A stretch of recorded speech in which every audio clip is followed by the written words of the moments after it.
أرجوك يا أستاذة، بلاش تحسسي جوزك إن بيته هو المكان الوحيد اللي بيحس إن غريب فيه.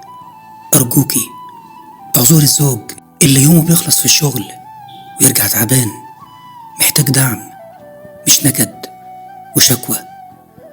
اعذري الراجل اللي بيحاول يسعدك بس ظروفه المادية مخليه يلف حول ساقية المسؤوليات. أرجوكي اعذري الراجل اللي عايز يفصل ويرجع من شغله على هدوء ويزعل لما تقابليه بالمشاكل وشكاوى عن أهله وعن العيال. يا هانم، الضغط النفسي صعب قوي، والحياة برا مش بيقابل فيها ملايكة. المنافسات على الشغل كتير جدا، والنفوس مش زي بعضها، والإحباطات تهدى شوية. انتوا موجودين عشان تشدوا من أسر بعض ويلاقي جنبه السكن والمودة.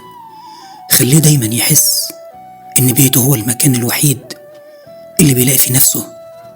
أرجوك يا هانم يا أستاذة، بلاش جوزك يحس إن بيته هو المكان الوحيد اللي بيحس فيه إنه غريب.